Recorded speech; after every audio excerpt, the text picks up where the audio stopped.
और ये अफगानिस्तान की सिचुएशन बड़ी रैपिडली चेंज हो रही है, बल्कि हो चुकी है। कल रात से अभी तक की सूरत हाल ये है कि तालिबान काबुल के अंदर आ चुके हैं, लेकिन उन्होंने ऐलान किया कि काबुल पे हमला नहीं किया जाएगा और फोर्सेस जो हैं उनकी वो वहाँ पे वेट कर रही हैं। लेकिन काबुल के जो रेजिडेंट्स हैं वो बाहर निकल आए हैं और वो उनका इस्तकबाल कर रहे हैं। जितने वेस्टर्न सफारत खाने हैं उनकी दौड़ें लग चुकी हैं वहाँ पे। एयरपोर्ट जाने के तमाम रास्ते इस वक्त जो है ट्रैफिक से जैम हुए हुए हैं। एयरपोर्ट के ऊपर कई जहाज़ खड़े हैं, जिनमें 2 तो PIA के जहाज़ हैं जो मुख्तलिफ सफारतकारों को लेके खड़े हुए हैं और उनको भी फ्लाई करने की इजाज़त नहीं दी जा रही, क्योंकि 4 अमेरिकन C-130s और 2 उनके हेलीकॉप्टर्स जो हैं वो रनवे के ऊपर हैं। बगराम एयरफील्ड जो है वो तालिबान के कब्जे में है। बामियान जो है उस पर तालिबान ने कब्जा कर लिया, उसके गवर्नर हाउस पे उन्होंने अपना झंडा लहरा दिया और एक ओपन एमनेस्टी का, जनरल एमनेस्टी का उन्होंने ऐलान किया कि किसी को मारा नहीं जाएगा, कुछ नहीं किया जाएगा। और जो सबसे बड़ा प्रिजन था काबुल का, उसको तोड़ के वहाँ से अपने कैदियों को रिहा करवा लिया गया। और ये अपडेट्स हैं, आ रही हैं आप तक। मेरे साथ अस्सलाम वालेकुम, मेरे साथ यूसुफ ज़ई साहब ने ज्वाइन किया है, किसी तारुफ के मोहताज नहीं है। ये तालिबान के साथ रहे हैं बड़ी देर से 2008 से कवर कर रहे हैं। जनाब अस्सलाम वालेकुम। वालेकुम अस्सलाम सर, बहुत शुक्रिया इनवाइट करने का। ठीक है सर, इस वक्त क्या सिचुएशन है वहाँ पे?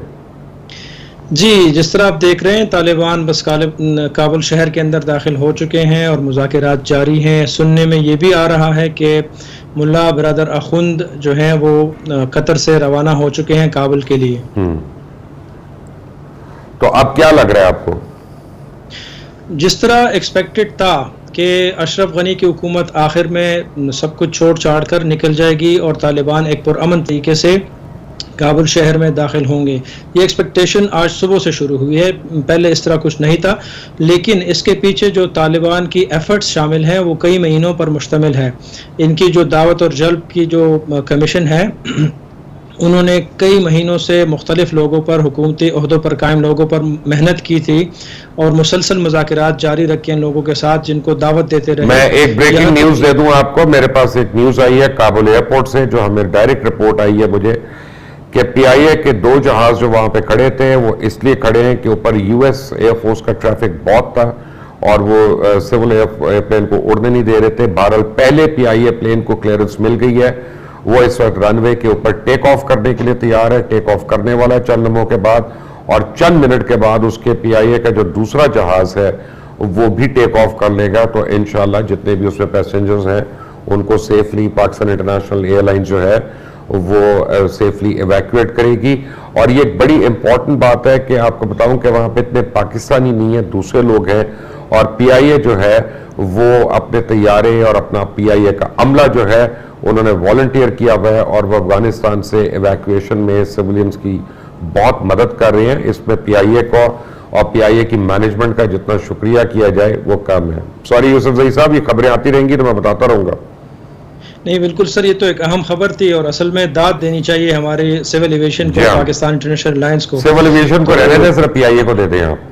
हाँ जी बिल्कुल, PIA ने, क्योंकि इससे पहले कहा जा रहा था कि शायद ये पाकिस्तानियों को निकालने के लिए जा रहे हैं, तो वो तो मुमकिन नहीं है। हज़ारों लाखों की तादाद में पाकिस्तानी वहाँ पर काम कर रहे हैं और ये एक वॉलंटियरली जो एफर्ट है पाकिस्तान इंटरनेशनल एलायंस की कि वहाँ पर मौजूद डिप्लोमेट्स वगैरह को निकाल रहे हैं, तो बहुत ही अच्छी बात है।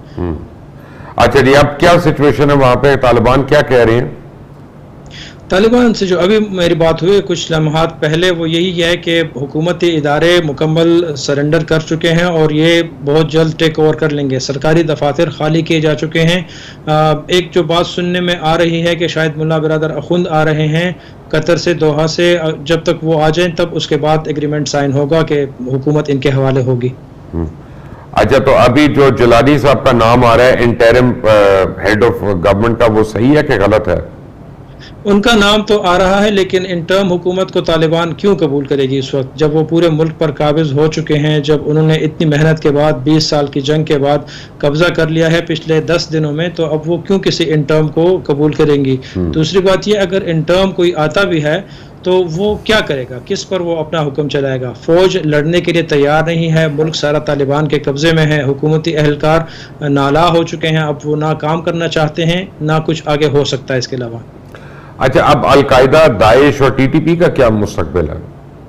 जी, ये एक इम्पॉर्टेंट सवाल है और इसका मसला ये है कि नूरिस्तान और कुनड़ में जो इनके बेसिस हैं उन जगहों पर अब तालिबान की हुकूमत आ चुकी है।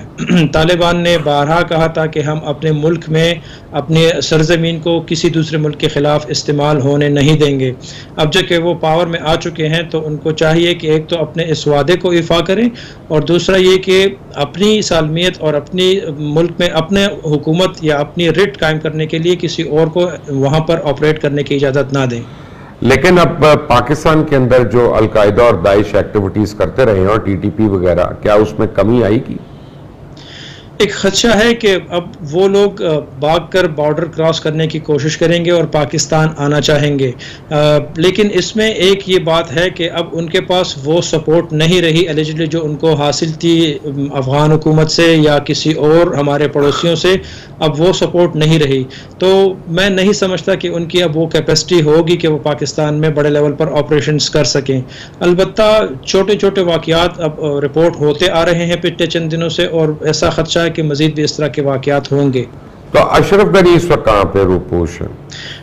अभी तक अशरफ गनी काबुल में ही है। बताया जा रहा है कि वो अभी तक मुल्क से बाहर नहीं गए, तो मेरे ख्याल से काबुल में फिलहाल बैठे हुए हैं। कोई सेफ हाउस है? कितनी देर तक सेफ है उनके लिए काबुल?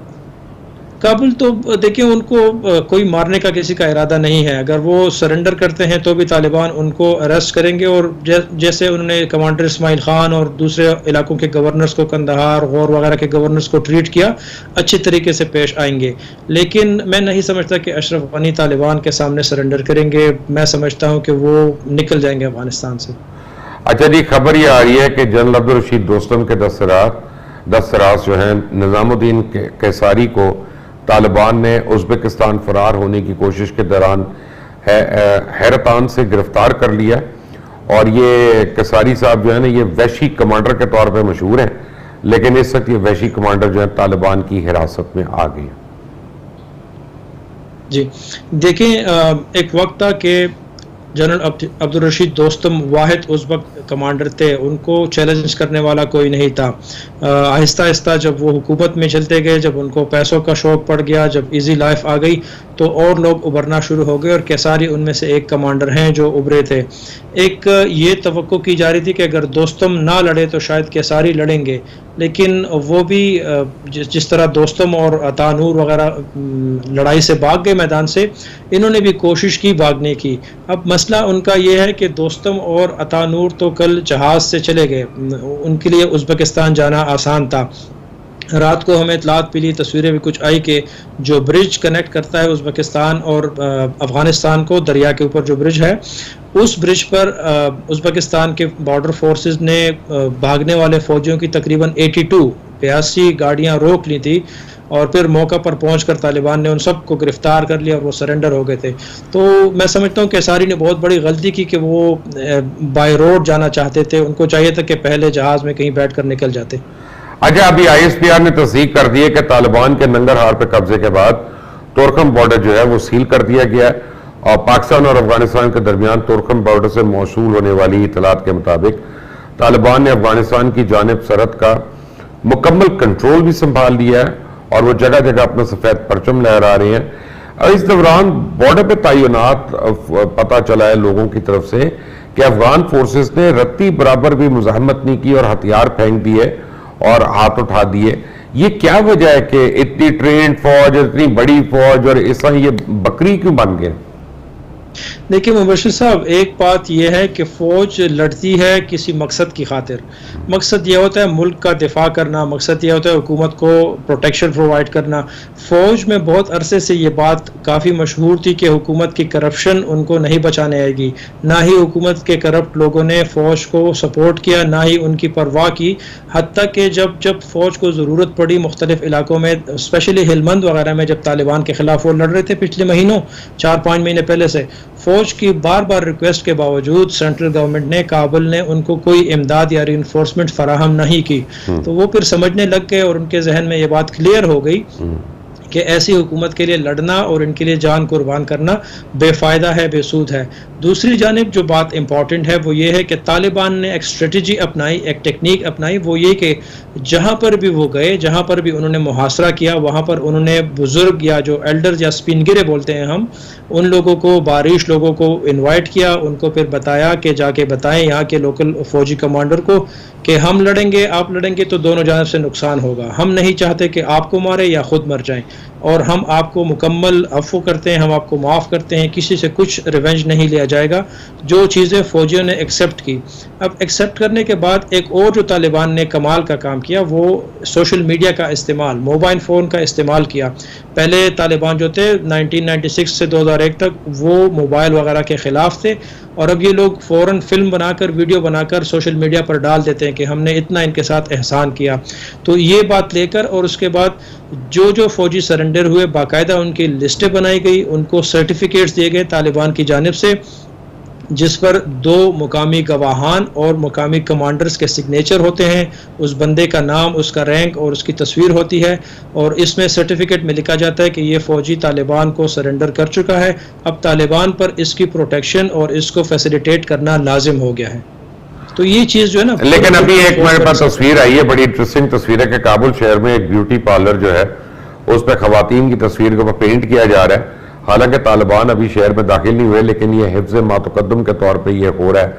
तो तालिबान जो है उनका एक डर भी तो है ना लोगों को। बहरहाल बेशक खौफ तो है वहाँ पर, और स्पेशली उन लोगों को खौफ होगा जो पिछले 20 साल से मुसलसल मेहनत करते आए हैं और उन्होंने एक मॉडर्न तरह की ज़िंदगी अपनाई, तालीम हासिल की और अच्छे अच्छे ओहदों पर आए, उन्होंने फ़ैशन वगैरह सीखा।